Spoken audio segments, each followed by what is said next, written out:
Welcome to Pioneer Mindset, a place where we challenge our mindset and address the discomfort in both business and life by finding clarity resulting in bold conviction. I'm your host, Garrett Ruskamp, fifth generation farmer, husband, and father from rural Nebraska. Whether you're navigating frustration from past decisions or worry about the uncertainty you face today in your business, we're going to learn from our struggles and take on new challenges with a resilient mindset. Join me as I share my journey of struggles I faced in agriculture as a farmer and family man. I'm ready to dive into honest conversations to tackle the mindsets surrounding key issues that rural ag business owners face that will ultimately help you gain control, leading to a profitable and sustainable business. Let's adapt to Pioneer Mindset and get to it.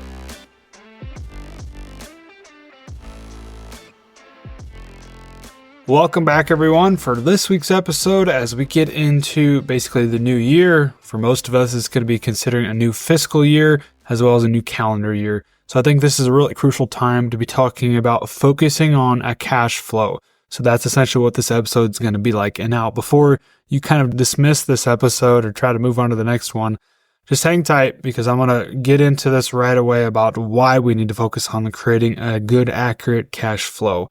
And so the reason why, honestly, is for the kind of this phrase right here. The clearer and crisp the picture, the easier it is to move forward. Now, if we've got a really good idea as to what things look like moving forward, even though there's always going to be uncertainty, that's the one thing when it comes to this world, there's always going to be so many uncertainties that we cannot control. But if we can get a really good grasp as to how things look and take away some of those uncertainties, ultimately, moving forward, it's going to be a lot easier for us to manage our operation, to manage our emotions as we go into a new year, as we go into operating in a new fiscal year, and just how we basically manage our business and how we make decisions and plan moving forward. Especially as business owners, it is our responsibility to manage the money. That's just the way it is when it comes to business owners. That's our responsibility. In order to do that, we need to be able to put all this information together to have a good, accurate representation as to what things actually look like, and especially moving forward.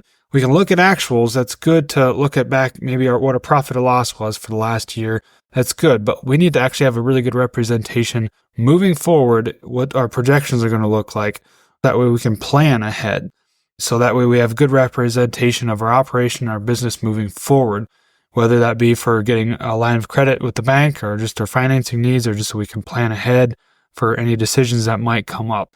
These are the logical reasons why we need to have a good, accurate cash flow and put that all together.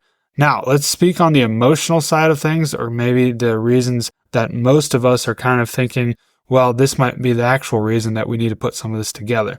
I've talked about the uncertainties. Well, a lot of times with uncertainties comes stories that play out in our mind. Stories such as, am I actually profitable? Am I not profitable?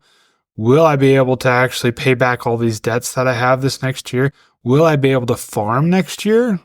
Will I actually be able to support my family and everything that we want to do and our dreams and our goals that we have over the next 12 months especially? And so I think those are the logical reasons. And for me, it just comes down to killing the stories.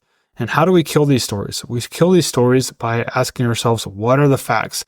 What are the facts about our situation? And that's why when it comes to putting these numbers down on a piece of paper or whatever that may be, that's ultimately what we're trying to do here, is kill the stories by asking ourselves what are the facts. And the numbers at the end of the day are going to be facts. Now, they can be manipulated, so we have to be careful there. But at the end of the day, the numbers you put down, they cannot lie. They are what they are. And so I think it's really crucial for us to be extremely accurate with these numbers to the best of our abilities. Now, kind of a little short story here going back to the stories. This is something I think we all struggle with. And I was actually on some calls here recently with a prospect client of mine for Pioneer Farmer. And they were just saying, I am literally scared moving forward as to how we're going to be able to operate and pay back our debt. It's very common for most of us in the ag industry. When we expand or when we get started, we just take on a lot of debt. We feel like we've got this common phrase in our head is, we got to spend money to make money. While that may or may not be true, at the end of the day, we got to live with the decisions that we make that we've made in the past. In order to do that, we need to plan moving forward. We need to get a plan together so we can kill some of these stories. We can kill some of these stories about, I'm just scared to move forward. I don't know how we're going to pay back this debt. And I can't sleep at night until I actually know what the numbers are. At the end of the day, whether the numbers are good, whether the numbers are bad, neutral, whatever the case may be, we're going to always have these stories running through our head until we actually know what the numbers are, until we know what the facts are about the situation. So if we're thinking before at the beginning of this episode, when it comes to talk about cash flow, if you think this could be kind of a boring episode, well, I'm going to do the best I can to make this lively, but all this kind of comes down to the emotions inside of these decisions that we make and why we need to actually, focus on this, because this is probably one of those things that most of us do not like to focus on. But if we've got a good reason why, if we've got a good motivator to focus on some of these different things, that's going to help us actually accomplish some of these different tasks, such as focusing on the cash flow. So let's kind of dive into this. And some of this, I'm not going to go too into depth, just to kind of basically keep your attention more or less. But to start, before we do that, let's focus on the excuses. What are generally the excuses that you have inside of your operation to not focus on some of these things? Well, I think, for example, it could be, well, it's cold out right now, or it's warm out, or there's shop work to do. The cattle won't feed themselves. We got to haul the grain. We got to make sure we get the manure spread. We got to work on the crop plan for next year.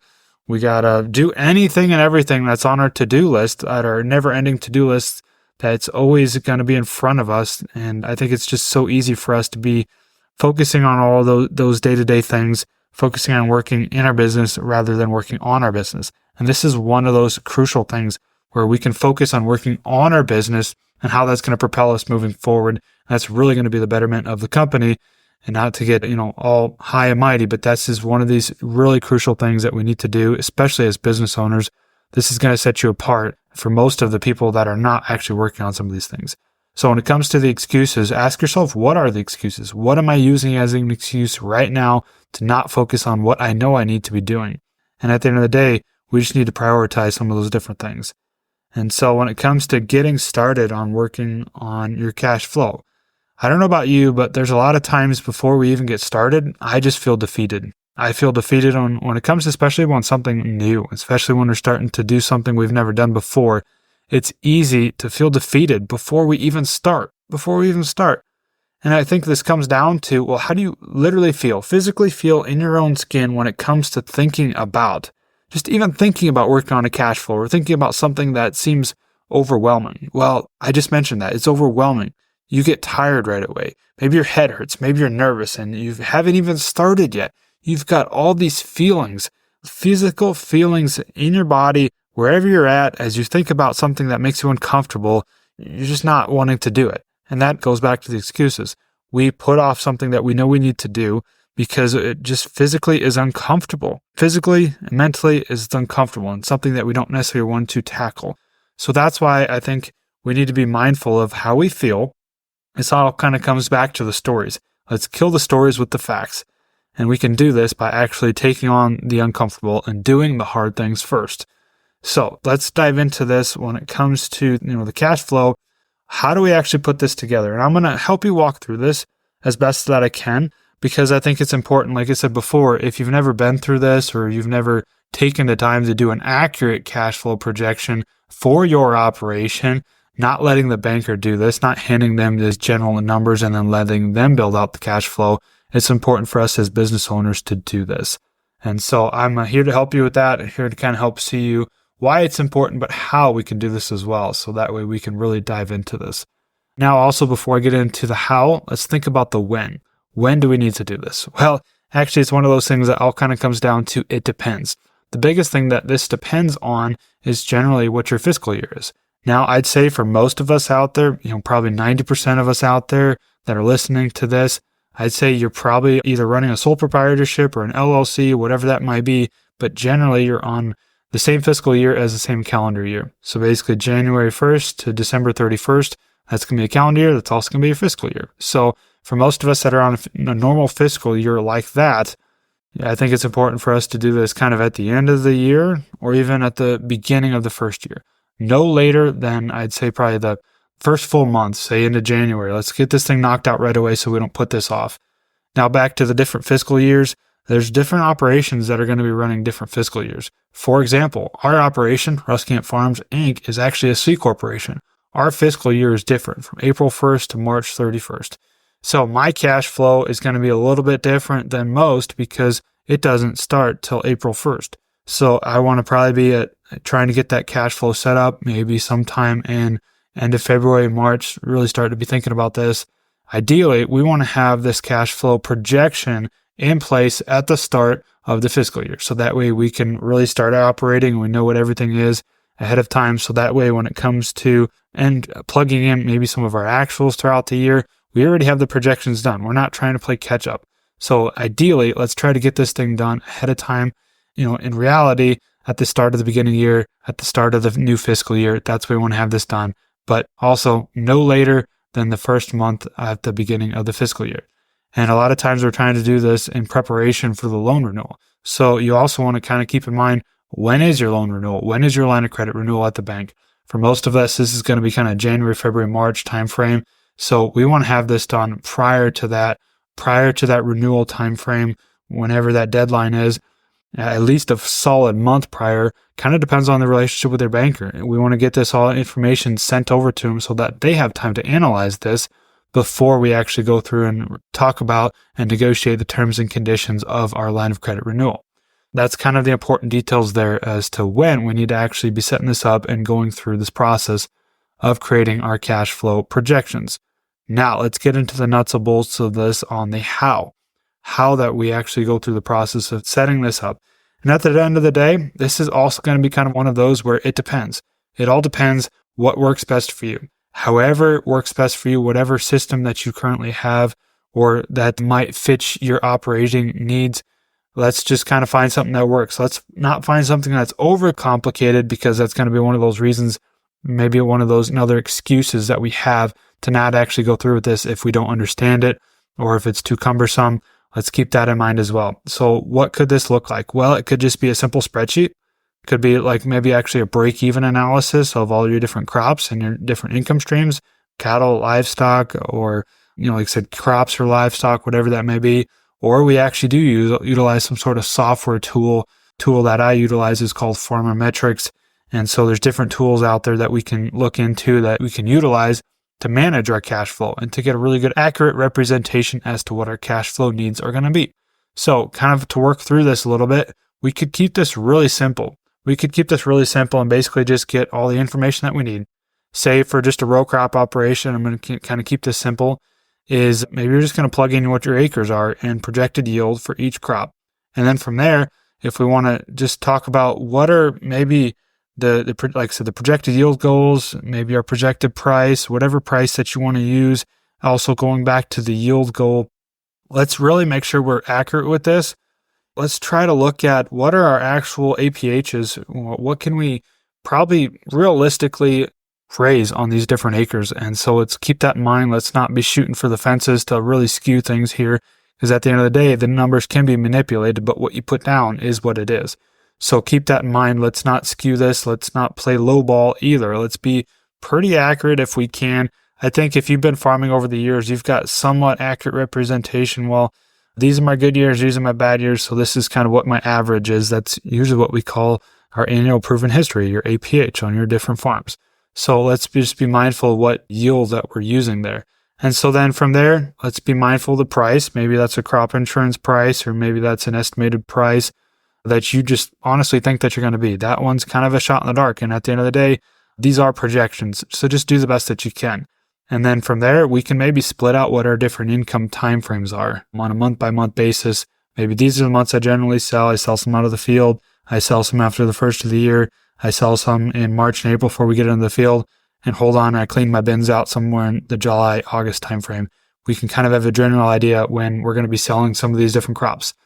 Now, that's kind of the income side of things. Let's move to the expenses. Well, from there, if we kind of know what some of our general expenses are, maybe our variable cost, like our seed, chemical, fertilizer, all of those variable costs that will really depend on how many acres that you plant, how many acres that you harvest of each crop. It's going to be a little bit different for each one. Maybe your rent, just some different things like that. Let's really get an accurate representation as to what those are, and let's try to do the best we can to project those as well. So those are the variable costs, but then we need to add in maybe our fixed monthly cost, everything that comes out on a month-by-month basis, kind of regardless of whether you plant 500 acres of corn or 700 acres of corn. That's going to be like your electricity, maybe your different mortgages, or maybe your different term notes for equipment, your estimated equipment repairs, just everything out there that we can actually consider that's going to be coming out of your account. We just need to keep an eye on this, because at the end of the day, the cash flow is the flow of money. It's the flow of everything that comes in and out of your account, income and expenses. So that could be maybe just a really simple version of kind of how we put together a cash flow. Now, for me, I'm kind of a spreadsheet guy. So for me, I'm going to kind of get a little bit more complicated into things. And like I said, I don't want to spend too much time here, because at the end of the day, the cash flow that you put together has to work for you, Now, there's different ways to do this. And that's why if a guy really wanted to learn some different ways, I'd be happy to explain those to you or jump on a call. But how I go about things is like I said, I'm a spreadsheet guy.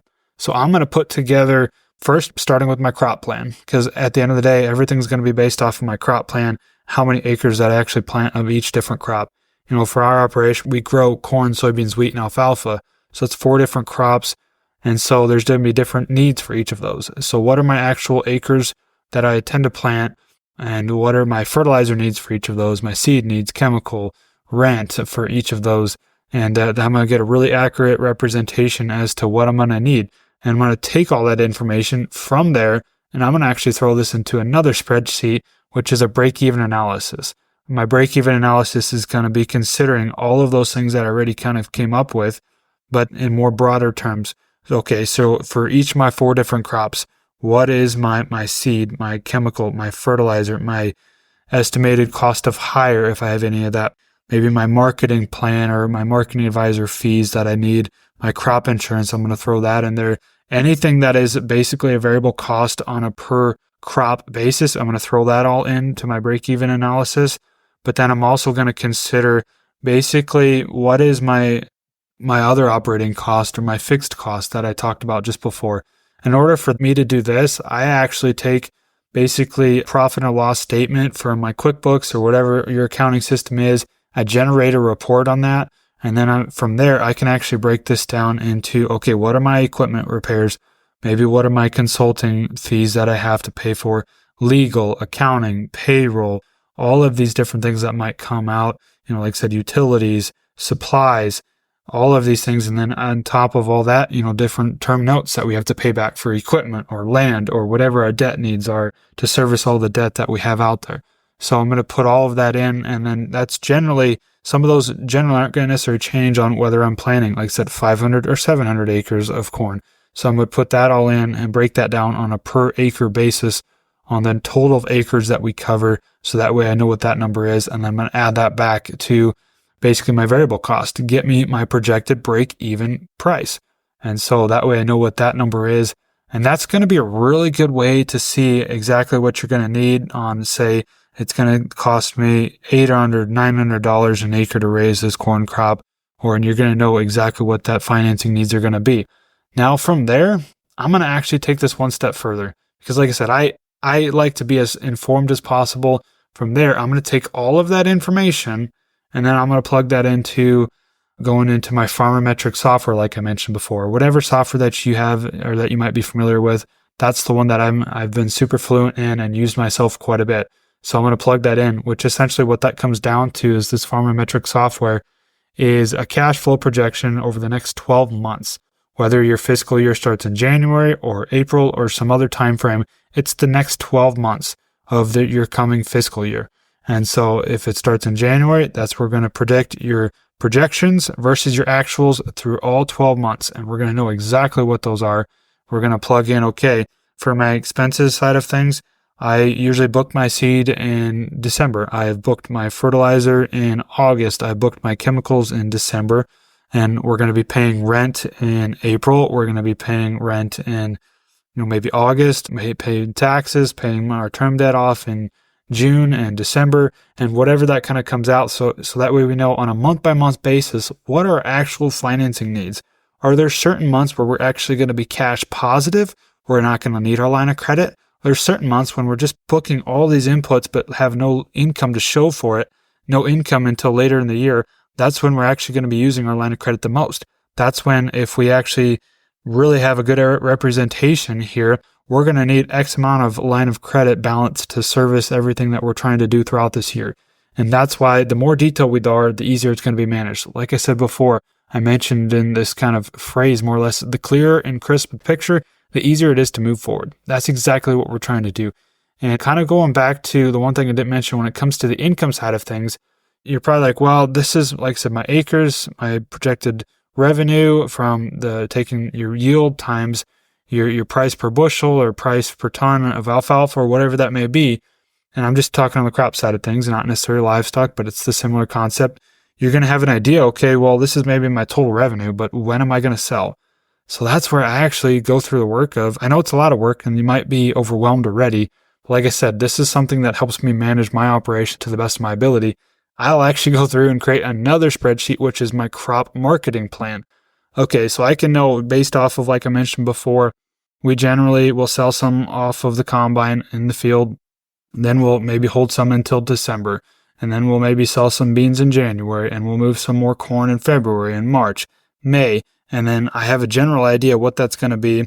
Say if you're working with a marketing advisor like we do, I'm going to generally have a pretty good idea what my projected price is going to be for next year, even if we're doing some forward contracting sales and different things like that.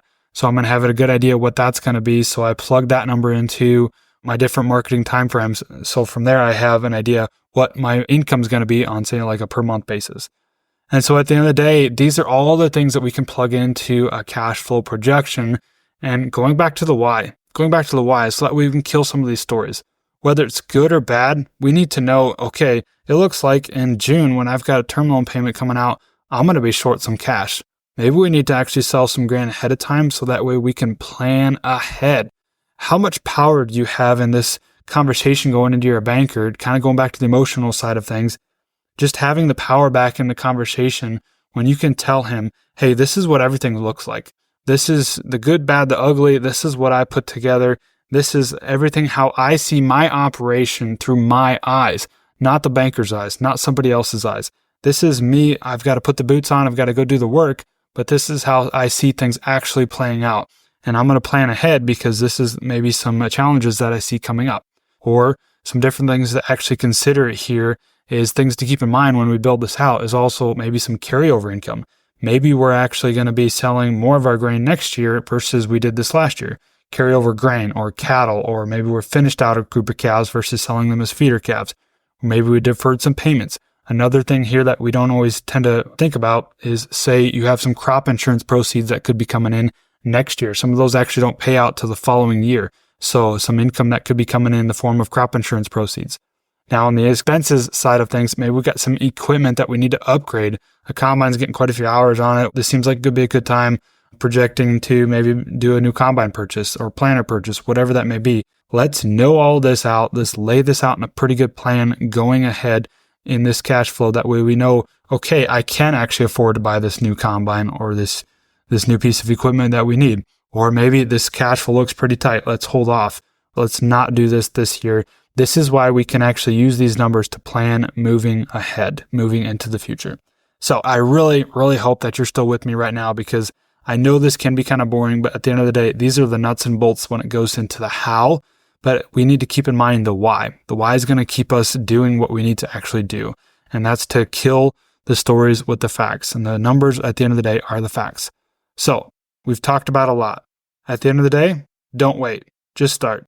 Because we all know once we get started, it's a whole lot easier. It's a whole lot easier to do this once we just take the leap and get started. So do the hard things first. Like I mentioned before, do the hard things first, and it'll only get easier from there. Once we get this built out, it's super easy to update this. And a little side note here when it comes to this tool called Farmer Metrics, and I don't mean to be harping on this too much, but it's a really awesome tool that I've utilized, is that once we get all of our actuals in there throughout the year as well, we can actually hit this really fancy button that says transfer all actuals into projections for next year. This makes it a hell of a lot easier to actually work on this moving forward.